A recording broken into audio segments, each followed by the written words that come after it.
Armsad sõbrad, ma soovin teile õnnistatud uue kirikuaasta algust, õnnistatud advendi ehk issanda tulemise aega. Tänase advendiaja esimese pühapäeva epistli me leiame apostel Peetruse esimese kirja algusest, kohe esimesest peatükist. Meie kirikukalendris on selleks pühakirja lugemiseks antud esimese peatüki salmid 7–12. Mina loen pisut pikemalt, ma alustan juba 6. salmist. Apostel Peetrus kirjutab: Sellest päästest te rõõmustate üliväga, ehkki praegu peate mõnda aega kurvastama mitmesugustes kiusatustes, et teie usk läbi katsutuna leitaks palju hinnalisem olevat kullast, mis on kaduv, ent mida siiski tules läbi proovitakse. Ja oleks teile kiituseks, kirkuseks ja auks Jeesuse Kristuse ilmumisel, keda te armastate, kuigi te ei ole teda näinud, kellesse te praegu teda nägemata ometi usute ja rõõmustate üliväga kirgastatud rõõmuga, kui te võtate vastu usu eesmärgi, oma hingede pääste.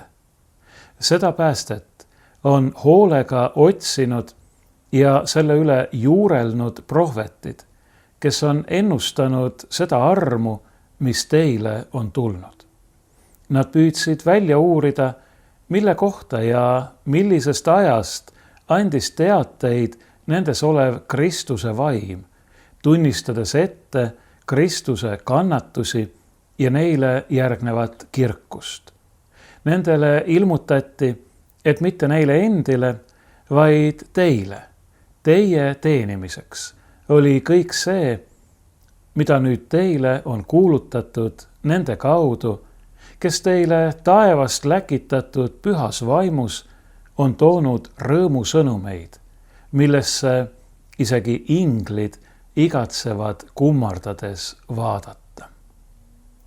Nii kirjutab apostel Peetrus meile osaks saanud päästest, meie usust, sellest suurest rõõmust, mida meile on kuulutatud prohvetite kaudu, aga mitte ainult, vaid ka apostlite kaudu, Jumala inimeseks saanud poja kaudu, ja ka sellest, mis seisab ees, Kristuse tagasi tulemisest ja siis loodetavasti meile osaks saavast kiitusest, kirkusest ja aust. See ongi esimene asi, millele ma tahan juhtida tähelepanu, kui me mõtleme advendi aja Kristuse tulemise aja tähendusele. Ma tean, et enamasti mõistetakse seda kui jõulupühadeks ette valmistamise aega ja kahtlemata see ongi seda, aga see on siiski palju rohkem.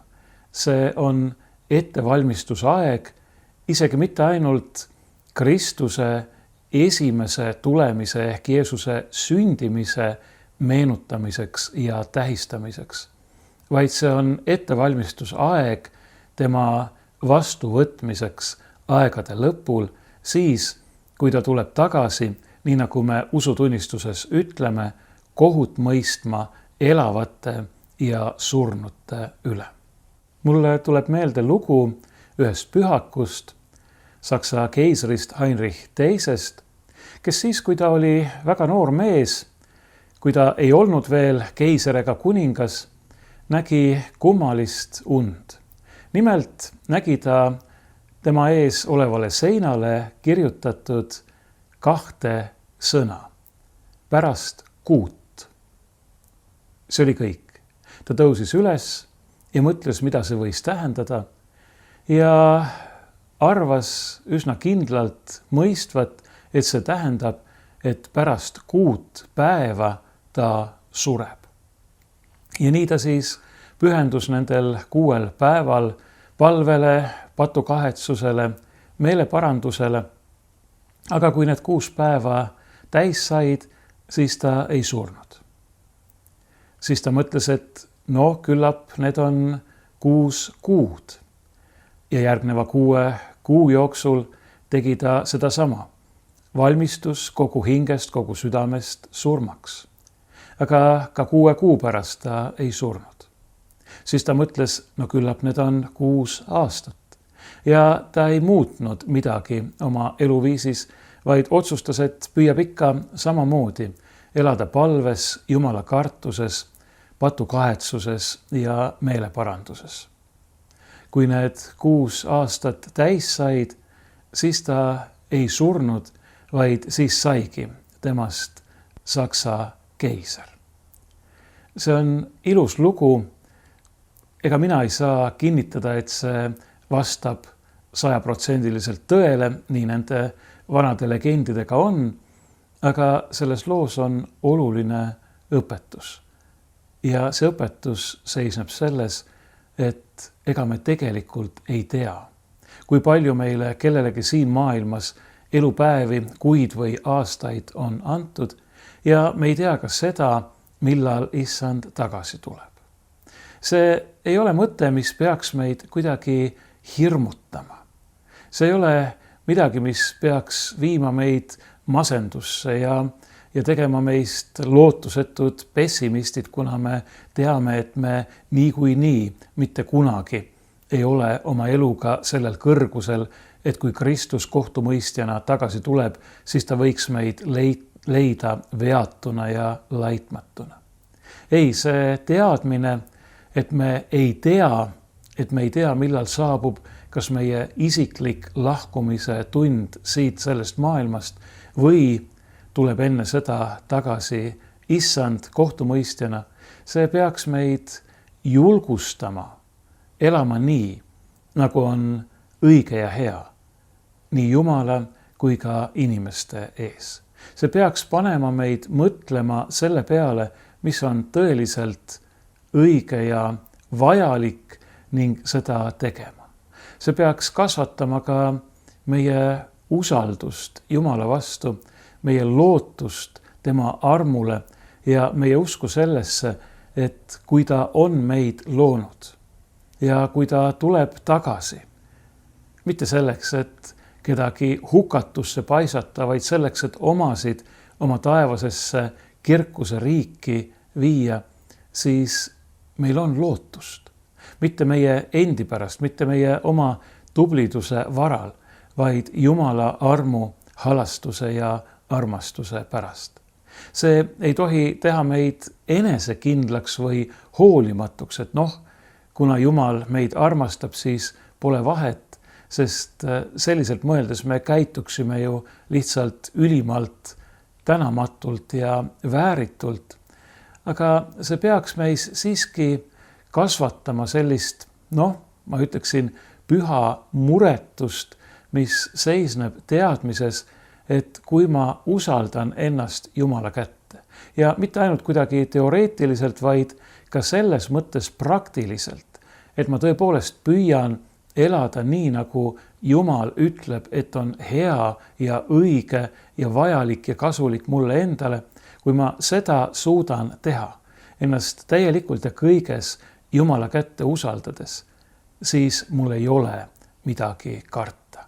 Sest siis ma olen nende õndsate hulgas, kes on saanud osa rõõmusõnumist, kes on võtnud vastu usu temasse, keda me küll ei näe, aga sellegipoolest armastame, sest tema on meid enne armastanud ja on meid nii väga armastanud, et on iseennast meie eest andnud. Selles samas Apostel Peetruse 1. kirja 1. peatükis tuletatakse meile meelde, et meid ei ole lunastatud mitte millegi kaduvaga, mitte kulla ega hõbedaga, vaid Jumala poja, Jumala talle hindamatult kalli verega. Ja meie enda usk on kallim kui kuld, nii nagu Apostel Peetrus siin ütleb. See on kallim, sest et kulla eest me saame osta siin elus nii mõndagi. Kõike me ei saa isegi siin elus kulla eest osta. Aga meie usk, toob meile midagi, mille eest me ei saaks maksta ka kogu maailma kullaga, mida me mingil juhul ei saaks osta. Meie usk toob meile hingede pääste, selle ülima eesmärgi, mille poole me oleme teel, nii nagu apostel Peetrus ütleb. Ja just sellepärast katsutakse ka meie usku läbi, sest usu läbikatsumine on mõeldud selle puhastamiseks, kinnitamiseks ja tugevdamiseks. Nii nagu apostel ütleb, nagu ka kulda tules läbi katsutakse. Jumal ei katsu meie usku läbi, ei pane meie usku proovile mitmesuguste katsumuste ja isegi kannatuste kaudu, mitte selleks, et me läbi kukuksime, vaid selleks, et meie usk temasse kinnituks ja kasvaks, et me võiksime üha kindlamini haarata temast kinni, temasse klammerduda, sest me teame, et muud lootust meil ei ole. Nii et mõnes mõttes on see usu läbikatsumine küll sarnane näiteks eksamitele. Ka eksameid ei korraldata ju mitte selleks, et õpilased või üliõpilased läbi kukuksid, et neid kuidagi parastada või häbistada, vaid ikka selleks, et nad ennast kokku võtaksid, õpiksid ja omandaksid vajalikke teadmisi, mida nad siis ka näitavad eksami kaudu. Aga teatud mõttes see usu läbikatsumine siiski erineb nendest maistest eksamitest, sest jah, kuigi me ka eksamite puhul sõltume suurel määral oma õpetajatest, kellestki teisest, nendest, kelle käest me oleme oma teadmised saanud, siis me seisame seal eksami laua ees siiski üksinda ja sõltume ainult iseendast. Aga kui meie usku läbi katsutakse, siis on meie kõrval see, keda pühakirjas nimetatakse meie eestkostjaks, meie advokaadiks, trööstijaks ja on väga huvitav, et sedasama sõna kasutatakse nii püha vaimu kui ka Jeesuse enda kohta. Püha vaim on see, kes meid kinnitab, kes meie eest kostab, kes meid valgustab ja juhatab. Ja Jeesus Kristus ise on samuti meie eestkostja, meie trööstija, meie lepitaja ja vahemees, meie advokaat. Ja ta seisab meie kõrval. See jumalik kohtumõistmine, see viimane kohus Kristuse tagasi tulemisel saab olema mõnes mõttes üks väga erakorraline ja kummaline kohus, sest et seesama issand, kes tuleb tagasi kohut mõistma elavate ja surnute üle, nii nagu me usutunnistuses ütleme, on meie lunastaja. Tema on meie päästja. Tema on see, kelle kohta öeldakse, et Jumal on meiega. Ta on toonud meile lepituse, ta on toonud meile pattude andeks andmise. Tema õigus katab kinni meie pattude hulga. Keegi pühak on kunagi öelnud, et kui me tõuseme surnuist üles ja seisame seal jumalikus kohtus, siis Kristuse õigus, kui me oleme pannud kogu oma lootuse tema peale ja rajaneme tema armule, siis Kristuse õigus on nagu valge rüü meie ümber, aga ta lisab juurde, et kuigi meie patud on andeks antud ja võiksime öelda, et meie süü on talle verega maha pestud, siis tema nägemuses on nii, et meie patuplekid on justkui üle kullatud. See tähendab, et seal kohtus on nad siiski nähtavad. Kõik saab avalikuks. Kõik see, mida me oleme teinud ihus olles, olgu see hea või kuri, see saab avalikuks. Nii tunnistab meile pühakiri ise. Aga kui me rajame ennast Jumala armule, kui me elame tema armus, kui tema õigus on saanud meie õiguseks, siis on meie patuplekid selle pühaku nägemuses justkui üle kullatud. Nii et needki tulevad auks Jumalale ja on kinnituseks sellest päästest, millest me rõõmustame ja millele me toetume. Muidugi, need on ainult nägemused, need ei ole püha Jumala sõna, nii nagu me loeme seda Piiblist. Aga eks ole, see on tegelikult väga ilus mõte, sest et Jumal ju tunneb meid sellistena, nagu me oleme. Ta näeb meid, ta näeb meie hinge, meie südamesse. Ta näeb meid sõna otseses mõttes läbi. Kõik on justkui peopesal tema silme ees.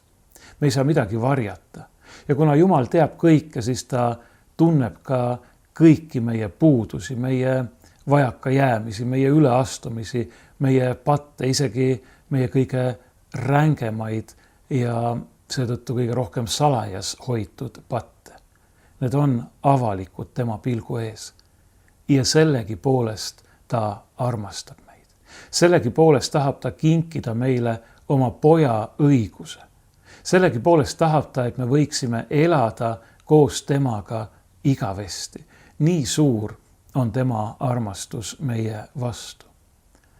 Kui me mõtleme Kristuse tagasitulekule aegade lõpul kohtumõistjana, siis jah, me peaksime reageerima sellele mõttele või käituma sellest mõttest lähtudes, nii nagu ma ütlesin tolle Saksa keisri Heinrich II kohta. Ta püüdis üha enam ja üha enam süveneda palvesse, elada patukahetsuses ja meeleparanduses, teha seda, mis on Jumala ees õige ja hea. Aga me ei pea seda tehes olema kantud mitte hirmust, vaid armastusest ja igatsusest. Mitte hirmuga ei pea me ootama kas oma surma või Kristuse tagasitulekut, püüdes seda justkui kaugemale kuidagi edasi lükata, vaid igatsuse, ootuse ja armastusega. Nii nagu me ootame neid, kes on meile kallid. Nii nagu laps ootab oma ema või isa koju, nii nagu ema ja isa ootavad oma lapsi pühadeks koju ja lapselapsi. Mitte soovides seda aega edasi lükata, vaid et see tuleks kiiremini. Et see tuleks õige varsti, tule pea, issand Jeesus, nii nagu pühakirjas öeldakse. See peaks olema see igatsus, see soov, mis on meie südametes, siis kui me mõtleme oma elu lõpule või ka sellele lõpule, mis tuleb kord kogu maailmale. Kui Kristus tuleb oma kirkusest tagasi, kui Kristus saab avalikuks, siis me loodame ju, me usume ja muidugi me ka palume tema armu ja halastust, et see kõik oleks meile kiituseks ja kirkuseks ja auks, sest me armastame teda. Me usume temasse ja me oleme täidetud rõõmuga, kui me mõtleme sellele, et ta tuleb tagasi. Nii sellepärast, et siis me saame osa oma usu eesmärgist, hingede päästest, nii nagu apostel Peetrus ütleb, aga veelgi enam sellepärast, et siis me oleme koos temaga, kes on meid nõnda armastanud, et on iseennast meie eest andnud. Siis me oleme koos oma tõelise armastaja ja armastatuga. Apostel Peetrus kõneleb prohvetitest, kes uurisid ja puurisid, otsisid hoolega, piinlikult, nii nagu võiksime öelda kullaotsija, kes seda kulda kuskil veest, jõe liivast peseb, ta vaatab tähelepanelikult, kas äkki sädeleb seal üks kulla kübemekene. Niimoodi on need prohvetid otsinud ja uurinud pühasid kirju, seda, mida neile on teada antud. Nad on igatsenud, nad on hüüdnud ja see on vana prohveti sõna, et sa ometi käristaksid taevad lõhki ja tuleksid alla. Nad on oodanud issanda tulemist otse kui kastet põuasele maale. Nemad ei saanud seda kätte, aga meie oleme selle kätte saanud. Selle armu, mida prohvetid on ette näinud ja ette ennustanud Kristuse vaimu püha vaimu läbi, imelise rõõmuna, millesse, nagu apostel ütleb, isegi inglid igatsevad kummardades vaadata.